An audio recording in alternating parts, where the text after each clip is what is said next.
Well, hello, Endow ladies and friends. I'm here with the lovely Bella Bryant. Bella, welcome to the show. Thank you so much, Simone. Thank you. I'm happy to be here. I'm so happy you're here, and I had the privilege of teaching Bella. she's she's an old woman now at the ripe old age of 21, but the Bella that I remember was the tallest girl in her class in high school. And you were so tall. You're like this looming, beautiful giant. And I think I put you in the back because I just thought but you're such an extrovert, such a vivacious personality. I always just remember you raising your hand every 5 seconds with the best questions ever. So it was great to teach in high school, but now you're a grown up and you've been doing some amazing things, Bella. So I want to talk to you about what you've been up to. So tell me a little bit about Restore Love. Well, tell me Yes. your story. I mean, where should we just jump right in? I could go right into, I can kind of explain because everything builds up to Restore Love. Yes, I feel like yes. college to live action, it all builds it up. So basically, I went to Thomas Aquinas College in California. It's a very small Catholic school for 2 years. And when I decided to leave, it was a big process of, what do I want to do afterwards? And my idea was, let's go to Arizona State University. That's where I'm from, Arizona. And I was just going to get a different kind of degree, more of a political science degree, because I was really passionate about that and excited about it. And then I started an internship the summer after I left, my sophomore year of college.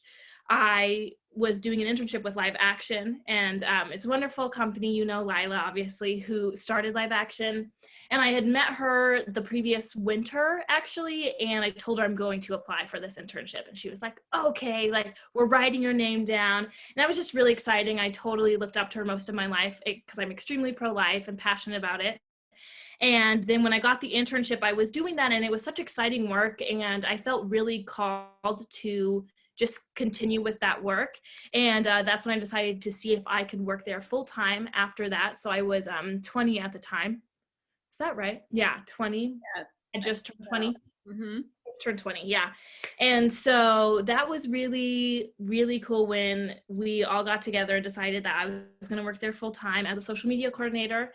And as I was working there, I was growing my own personal social media, sharing about my views, all of this stuff. Live Action was just opening so many doors. I did so many amazing, cool things, like the March for Life and the Live Action Gala, meeting like Ben Shapiro, just so many cool people. Yeah. And then because I was doing things in my own like personal account, I was building a following, and people were liking what I was saying and different things like that. And a lot of girls really looked up to me. I started sharing more of my personal story with my history with child sex abuse and also my history with addictive pornography use. And after sharing just one post, that kind of blew up because more people were sharing it. And I think so many women who felt really quiet about, oh, I never really talk about the fact that I was sexually abused as a child, or I never really talk about the fact that I am watching pornography, but it's more compulsive and I was exposed when I was really young, and I don't want to be doing it, but I don't feel like I can stop, and I don't know how to stop. And there's this immense shame. And at Catholic or Christian conferences or anything like that, it's like men struggle with porn and women like struggle with emotional chastity. Like that's the conversation. And so it's really difficult for women to feel like they can talk about it. So I just wanted to give them kind of a voice and share my story a little bit. And that's when I had above like 60 plus girls DM me on Instagram, and I had about 2,000 followers at the time, it was just crazy to have that huge influx of direct messages and girls saying, oh, I experienced this. Oh, I experienced that too. I'm struggling with both of these things. What do you do? How can you help? So on and so forth. Just like they didn't know what to do with it. Right. I mean, it's funny, even at the time, I didn't really know what to do with it. I had received counseling and different things like that. And that's kind of how I worked through it, with my faith and with my family, knowing I was really lucky to have that kind of comfortability with it. But not everyone has that. Yes. You have a very lovely family. Yes. Thank you. I love them. And so I wanted to give them something that does provide some type of community, some kind of freedom to start talking about what they've been through, and resources that can get them into some kind of healing program, into counseling, work through their trauma, work through their kind of compulsive or addictive behaviors or their sexual behaviors that maybe have tainted how they view their bodies and sex, and it might affect their future relationships. So that's when the idea for Restore Love and a nonprofit came to life. And that was last February when I had the idea, and I called my dad up and I was like, I think we should do this. So that's kind of how it all started. Right. I mean, okay, so backtracking a little. That was a lot. It's a lot, but obviously we didn't talk about this in high school. So I didn't know this was a thing in your life. I think it's but part of my big heart for this is because, of course, a lot of your fellow students have approached me when I was a high school teacher with this problem. Yes. And I often feel like I'm not a therapist. I care. I don't know what to do. I don't, like you said, I think it's fairly new. I feel like there have been some Christian Catholic influencers that do talk about it, but they're kind of on the fringes. And so as a teacher and as just a woman in the church that wants to have as many resources as possible in my toolbox, if you will, I'm excited about this nonprofit because then it's something that I can refer young women to. And I'm assuming it's targeted to young women who are struggling with porn addiction. It is. Yeah, kind of the age range is high school and college age, so like 14 to 22 to 20, like 14 to 25 generally is what we say. Right. Who it's targeted for, but anyone can go online onto our website, onto our social media, and use all of our resources. Right. But our groups and specific things that we're doing are only generated for that age group. Yes. Which I think, I mean, you're the expert, not me in this, but the statistics seem to indicate that this is the age, right? Yes. It's a staggering number of young girls who are becoming addicted to pornography. So we definitely need to talk about it. When did you, and feel free to not answer because we did not prepare for this. So thank you for the spontaneity of it all. When did you tell your parents about this? When did you? Yeah, so that was a whole process. So I was sexually abused when I was 7, for probably about a year of my life. What's hard with abuse and trauma, there's a lot of missing links, and especially when it's in your childhood, there's not all of the memories are clear. So the timeline is very confusing at points. But I know that I forgot about my abuse, like kind of just put it in a box. Which we do with trauma often. And then when I was 11 years old, I was talking with a friend, and she was telling me this whole story of this girl she knew who was convinced to basically do something to her. She was adopted, and to her, her brother, her adopted brother, I guess.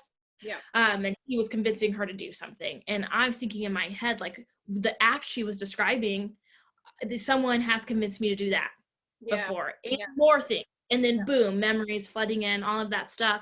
Oh, wow. And so what had happened was I was 11 and hadn't really gone through puberty. Had my period, anything, very confused about what sex really is. Have like very, very little idea, but not a lot. So instead of going to like my parents or anyone I knew, I was too embarrassed. We had a home computer, and I just went to the computer and typed in, I'm pretty sure the basic thing was, what is sex? And like Google after YouTube after multiple searches, just trying to figure out what is going on, what this thing is. Like curiosity is like taking over me. There's of course something in my body that finds it like exciting, at that age. And then I stumbled along a porn website. I don't really know how. I had never heard the word pornography before. I didn't know what it was. I didn't know there were videos of people having sex out there in the world. I didn't know that was a thing. And then it just, boom, it was there. And I think that just really caught my curiosity. And I was kind of hooked from that point.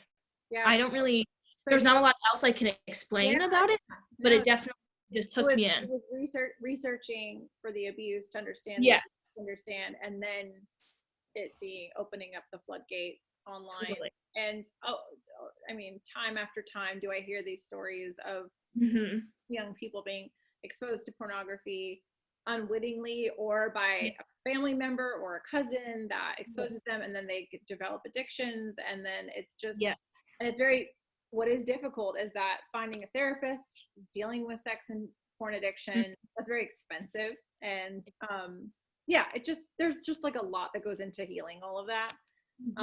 So, okay, so now we fast forward and yeah, it was around that time that my parents found out, actually, when I was 11. So that's really what happened. Was because I think they knew pornography was a thing. I think they've had experiences with it in the past. And so they, I think, checked our searches, something like that. And so they were kind of asking all of the kids, like, who is doing this, whatever. Me totally. There's 7 siblings, so it's like all the older kids are kind of getting questioned at the time. And I'm really nervous because it just felt like way too much. I'm like 11. I'm way scared of how my parents will react. They have no idea I was sexually abused. There's just this whole thing. And I'm wondering, to myself, like, trying to lie my way through the situation, even though I knew eventually I was going to have to, tell them. I couldn't keep the lie up forever and let one of my siblings be punished, so it was just this whole process, very scary. And then I eventually one day was just with my mom, and I just told her, like, this thing happened to me, and that's why I was looking at this, basically. I just, like, was totally crying. I was like, I don't want you to think I'm weird or anything like that, because I totally felt like it was just a totally weird thing. Like, I felt completely isolated through the abuse first, and then through the pornography thing. I was like, I didn't know who else. I didn't know anything at the time when I was 11. Who else watches this? Like, what is this type of people? What is it? I just knew it was there, and I wanted to watch it. So yeah, that's basically how I first told her. It's really complicated at the time. Because I'm not involved in my parents' relationship, so I don't know when she told my dad or how all of that worked out. I did not receive counseling I didn't really explain fully, right? So there was a lot of misunderstanding, because I was very much crying and basically saying, like, this thing kind of happened, like, not giving them details of what happened to me. So they don't know the timeline. They don't know what exactly went down and how intense or not intense it was. And then they also, they were really focused on the pornography. Like, that's what they were really, really worried about, I think, at the time. Because the abuse has stopped, so you can get healing from the abuse, but the pornography wants you to continue to deform yourself and to mess up your brain and mess up your soul and all that. All of that stuff. And I think they're just, so there's all of that. I mean, it's a very confusing time for them. They have to deal with. There's just so many things that go into that, right? And I think a lot of kids forget that when we tell our parents something so, heartbreaking. Well, they have to process it too. I mean, they have to process it too. So it's not like it was ever a perfect process at all. And it wasn't until they first took me to someone to talk about the pornography, which wasn't very helpful. There was just, I think what was really helpful was the fact that I did not have a lot of access. So say times were different and I had an iPhone. At that point in my life, iPhones weren't even out. But say I did have one, I could have completely watched a ridiculous amount, watched every day, whatever I wanted. But there were so many, you can't, when I was younger, now it's way different. But when I was younger, I did not have easy access at all to the internet. So I think, comparatively to stories I've heard, I've talked to a lot of different women. They've had a lot of different experiences. But there are younger girls who are able to watch every day. And that's something I think that affects them. And that watching, there's just different levels of watching. I mean, now the access is more, it's more accessible, obviously. And also you are coming from a Catholic family, Catholic community, and that's also where we know that this is something that's wrong. But now we have a culture of people that don't necessarily think that pornography is wrong, or that that pornography is like can be enjoyed in moderation, or whatever weird stuff is out there that you hear all the time that's messing up people's lives right and left.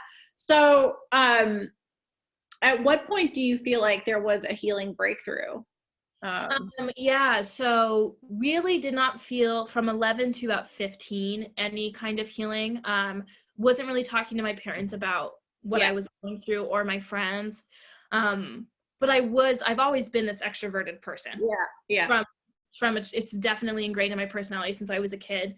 So I was very much hanging out with people all the time, had all of these friends, was very social. So I never came across as someone who was sad or broken or not strong or lonely or anything, because I self-comforted. I learned how to do that throughout my life, not having anyone to talk to. So I was constantly comforting myself, crying myself to sleep, not talking, not crying in front of other people, not talking to people about how I am feeling when I'm feeling down or anything like that. But it was too much. I couldn't self-comfort. Obviously, we need community. We need people to help us.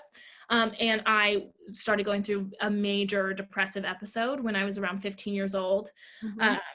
I was struggling with self-harming and not waking up for school, sleeping all day, having really just zero desire to see my friends, which was really new for me because it was like that's all I wanted to do, but it took over even the most joyous parts of my life and even my personality. So my dad, being very aware of that at the time, because he was getting a master's in counseling, which was really beautiful that happened in that way. He was able to take me to a counselor.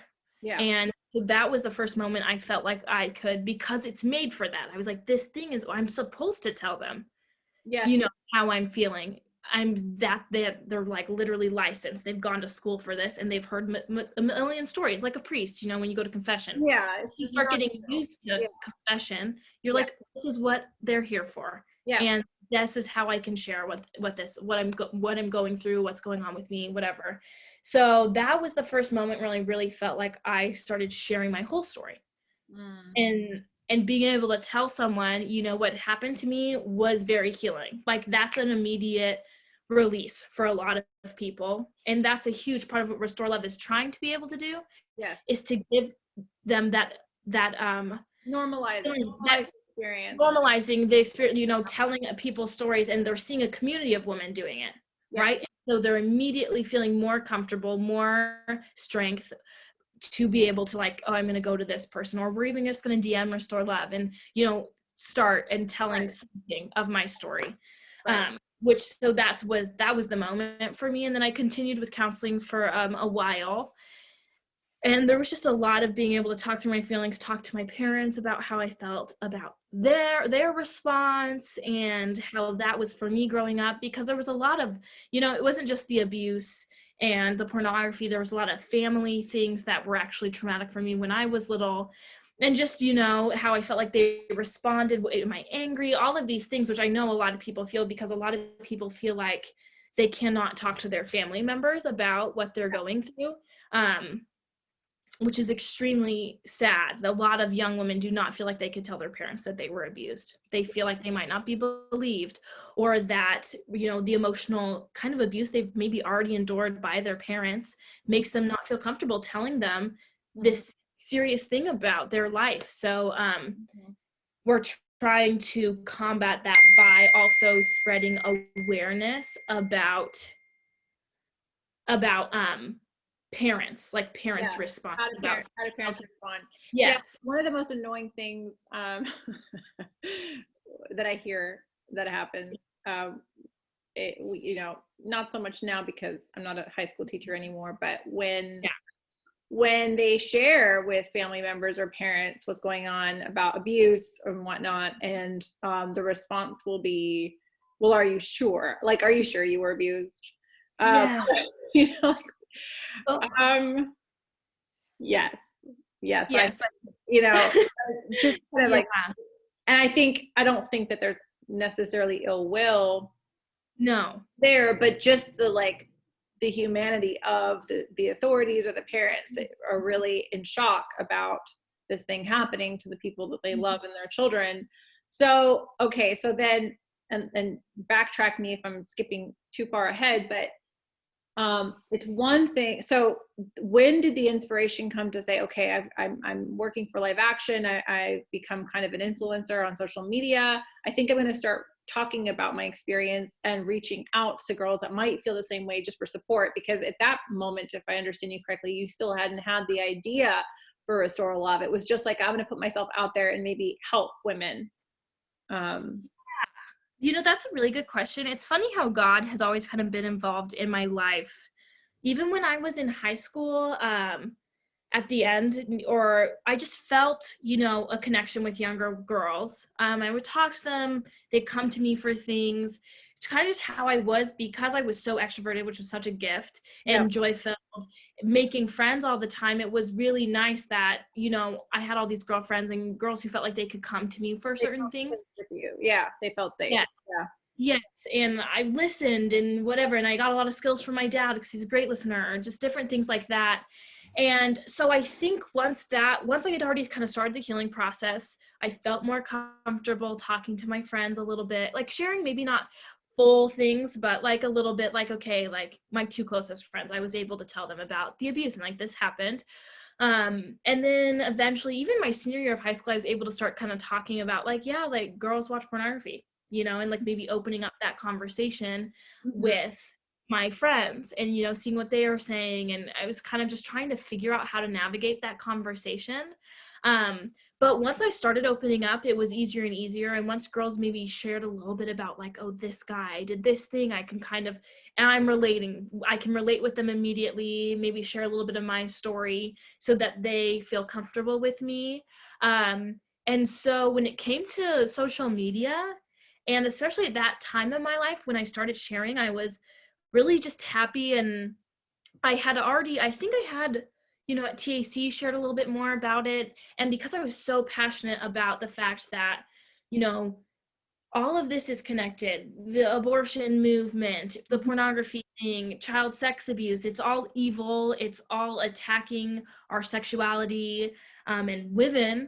specifically too. I just felt extremely comfortable sharing my story. Yeah. I just don't know if there was not a question, there wasn't a doubt moment for me where I was like, maybe I shouldn't, maybe I'm scared to tell this story. I Yeah. was not really scared, Very, it's very holistically pro-life in the sense that it's not Yeah. just about being alive, but about living the abundant life that Christ Yeah. promises us. And if pornography is affecting so many young women and really Yeah. robbing them of the joy of life and being Yeah. whole and integrated, then yeah, that makes a lot of sense that you kind of made those connections and said, okay, this is somewhere where I feel like I can really help and really, really contribute to a demographic that is lacking in resources. So did you ask your parents? Did you say, can I do this? Can I put myself out there? Did you feel like you didn't need to ask them? I mean, how was that? I didn't feel like I needed to ask them about like the first main, just tweets. Like, I give a very general story. I don't very Yeah, go into details of my abuse because I think that that's not really necessary. yeah, yeah, Um, and I don't really go into the details like, oh, yeah. it exactly happened with my family and all of No, that stuff. that's, yeah, it's And so I unnecessary. told them, I'm not going to go into detail, but I want to start a nonprofit and I want to be the head of it. And I'm going to be sharing my story more. Yep, Um, yep, and I hope you guys are okay with that. And my dad and my mom were just very much on board. I think my mom was a little nervous, obviously, yes, right? For me sharing my story and putting myself out there like that. yeah, But my dad, he's a counselor. He's been a counselor for 5 years. He's worked with so many people. He's been so supportive monetarily and just so great, like helping me find a lawyer, helping me do this. mm-hmm. Loves the idea. He runs a practice out here in Arizona, Witness to Love. Mm-hmm. And so it all kind of is connected, and we are working with counselors as well. So it's just, Yes, that's it great. worked out really well. Okay, that's fantastic. I remember watching a little video of I know your parents is from Arizona and from teaching Yeah. you, but I remember watching a video that he made shortly after, was it shortly after or soon after the George Floyd event Yes. of last year, and just a really, really helpful, Mhm. webinars, accounts, because there was so much going on Totally. last year with COVID and with, just all the things that especially the United States was dealing with in terms of race issues and the elections and, all those things. And here you are building this nonprofit that's, taking your personal vocation to shape. So, okay. So then I guess my last question on this subject, unless there's more you'd like to share, and I'd love for you to share as much as you think is helpful for Endow women, um, is what is the main thrust of Restore Love? Like how does, and I wish I had this resource, Bella, when I was teaching high school. I really do. So I'm very excited for you in these beginning phases. But tell me, how can it help? Because it's not counseling, right? So No, okay, yeah. So basically, when you hear Restore Love, you'll hear our mission statement is to provide virtual community and resources to young women healing from child sex abuse and addictive pornography use. And because you work with Endow, you understand the community, how big a part that plays in our just happiness and our humanity. And because both of these topics for these young women are extremely isolating, we want to be able to provide community for them so that they can start sharing and healing together with other women. And it just gives them the strength to be brave enough to seek healing, right? Because they have to choose it for themselves. We cannot choose it for them. And we're trying to, help encourage them to do that. So that's with the virtual community. We do that through our social media, our website. We have Facebook groups that we're trying to get more and more women involved with so they can just be there for each other and talk about what they're doing. Like maybe if someone's in counseling, she can be like, I recommend this person, or this is what I learned today in counseling. It might be helpful for someone, all of that stuff. And that's the online virtual community that we're providing. And through that, we're going to be doing 2 healing programs, a healing program and a freedom program next year. Wow, Bella, that's exciting. It's really exciting. So we're going to be working on like my favorite word. Yes. I'm really excited. And the community aspect is so crucial it is. So the devil likes to keep things secret and shamey and blamey. And so bringing it out into the light, I feel like the community is like half the freedom and the healing part. Okay. I think so too. And because it gets rid of all the loneliness, this completely feeling alone in something and not asking for help and not reaching out to anyone. And that's really where we're at our darkest, I think humans are. I know when I'm feeling lonely, like that's when I'm like, oh my gosh, all of my self-destructive behaviors, that's when that really bubbles up. So having someone to go to immediately, that's what we really need. The 2 healing and freedom program, one is specifically for women struggling with the trauma from child sex abuse. We are working with counselors who specialize in trauma. They're going to be doing psychoeducation courses. It's about a 2-month program. That's what we've planned so far. And then the freedom program is the same thing, but working with counselors who specifically kind of work with kind of addictive behavior, compulsive behavior, and they'll be doing psychoeducation courses online for every girl who signs up for it, and then also specific Facebook groups and email letters and journals. So a journal specified for healing trauma that we work with the counselors on to create for them, and then a journal specified in healing from addictive behavior. So those are that's what we have so far. It's very in the big planning stages, but we have a lot of counselors to work with and a lot of people who are excited about them. So that's our plan for 2022. And those are like the main things we're doing. And that's the resources kind of right there, resources mixed in with the community, those programs. And then also on our website, we will be continuing to draw a list of organizations and counselors that that you can reach out to. And that's a resource list for young women who are seeking healing as well. Wow, that is awesome. Do you envision, I know you're in the beginning stages, but do you envision like healing and deliverance services or like generational trauma stuff? Like what? Yeah. So we actually work with a nonprofit out here called Restore Dignity, which is so funny because it was not planned that way at all. I just met Erin Sylvester, who's now a licensed counselor who specializes in trauma actually, and her nonprofit specializes in like it's a healing program, they don't want to call it a retreat, but it's similar to that where people go to something for over a span of a few days and they're specifically getting healing and deliverance like what you're talking about. I mean, it's in person, right? So because we're in the early stages and we do not have means to do anything in person, and we probably won't for the next 5 to 7 years. Well, I'm hoping 5 years. You don't know who'll come around and yes. So yeah. So I'm hoping that we can start providing something that is very specified and in person, and it's easy to just this is maybe all they really need, and they can kind of go out into the world after this and be a very beautiful person that's just involved in their community, right? They're healthy enough to be involved in their community and love those around them and love themselves. That's our goal, is to help them be healed that much to be able to do that. So we want to pair with companies that do provide services like that. And until we're able to do it ourselves, we'll just be using that resource page on our website and on our social media to put people in those directions. Yeah.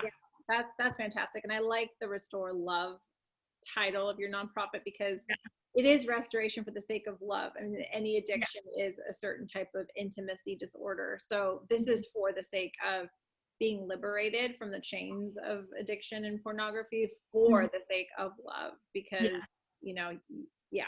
So preaching to the choir, but still.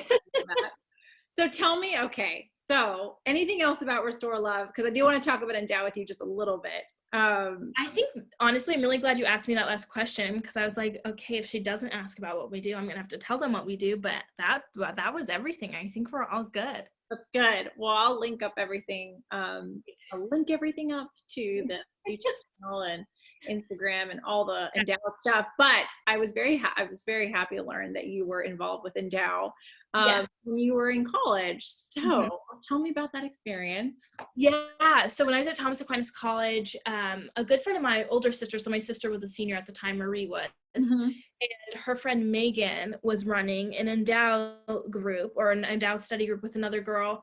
And me and my friend Casey were just like, so we were like, we're so fun, we can do that, like, and have time for it. And we were just a little wild at the time, just doing everything we possibly could. We were so excited to be freshmen in college. And we really liked the idea of it, and we love Megan so much. We're like, yes, let's try this Endow thing. We never really heard of it before, but we want to try it and get into our faith, right? And it was really beautiful. We definitely missed way too many of the study groups because we were probably wild, or we wanted to sleep in or something like that on a Saturday morning. But everyone we went to was just really beautiful to sit with. Girls I did know a little bit, and a lot of girls I didn't talk to often at the school, and sit with Casey, who was just such a good friend to me, and she was becoming Catholic at the same time, and she was so excited about it, and really be able to share about, women and how we're doing as a community, and what our passions, our desires are, like what makes us sad, all of these things, and reading JP2 and Edith Stein, right? Yeah, all of that stuff, seeing this sign. It was really, really cool. I really enjoyed it. And I thought it brought a really interesting group of girls together and provided a lot of information to us that I don't think we were really getting anywhere else. So it was really cool. It is. I was just talking to, it's so funny you say that, because I was just talking to a friend the other day about that, who is also a convert. So it's really cool to hear this friend, like, Endow was kind of the circumstance, not that they caused conversion, but that it was part of the environment surrounding her conversion. But talking to a friend who converted about 10 years ago to the Catholic faith, and just immerses herself in everything, theology and all that kind of stuff, and yet has yet to encounter John Paul II's teachings on the feminine genius. Yes. And it's not very well known. Isn't. I still need to learn so much. I still have so much learning to do, Yeah. So I think, I don't know why that. Am I surprised? I'm not surprised, because I also didn't. I have a master's in theology, which is not. And yet we didn't really study that in graduate school. So I don't know why I'm surprised it just makes Endow more valuable to me, in the sense that it really does make these amazing teachings on the feminine genius available and accessible, which is what the founders always intended anyway. But I'm so glad that you were able to do it in college, and we definitely want more women in college campuses. Do you think that non-Catholics could do John Paul II's Letter to Women's Study? What do you think about that? I ask this honestly. I think so. I mean, maybe not non-believe, like people who don't believe in Jesus or anything like that. But I think Christians, being Protestant, whatever, even maybe Mormons, could really gather a lot of information from the feminine genius, theology of the body, all of these things. We do agree that, sex is this beautiful thing created by God. Women and men are both beautiful and different, created by God for a reason, right? I think there is a lot that can be learned by anyone who, believes in God and Jesus and all of that stuff. I think they could totally do Good. it. It just might not be because in their circle, you Yeah, know. yeah, Or exactly. We have enough work to do. Yeah, I Yeah, think we have yeah, enough work to do in getting it into Catholic colleges and Catholic campuses. But yeah, I'm always just very curious. I feel like John Paul II is just one of those holy people that his writings, even if they disagree with it, it's still like this provocation of like, well, there is something special about women, and like you said, the complementarity between the sexes that deserves to be reflected on. So yeah. I love that. Anything else you want to say about your experience with Endow and community? I just if that is something, as Christian women, even now, right, I left college, so I do not have that community. Yeah. I have friends out here, all of us in very different stages of life. Most of my friends are engaged. All of my friends out here are engaged now, actually, crazy. And so, right, there's a lot of trying to figure out what your community is as you don't have to be single, just as like a dating or whatever Catholic younger women who want community with other Catholic women, because finding community outside of your faith can be very difficult, especially in our day and age. Of course, you can have friends. I can have as many friends as I want who aren't Catholic or don't share the same beliefs as me, but having that connection, that serious connection where we are reciprocating similar views and different things like that, that can be very difficult to have a deep friendship with another woman who does not believe the same things as you. So I definitely recommend, if this is something, I just recommend it to anyone to be able to have that kind of study group and have something in the center of it that's bringing you together, right? The question in the booklets, right? You have to start talking to the other girls and telling them how you're feeling or what you think about something.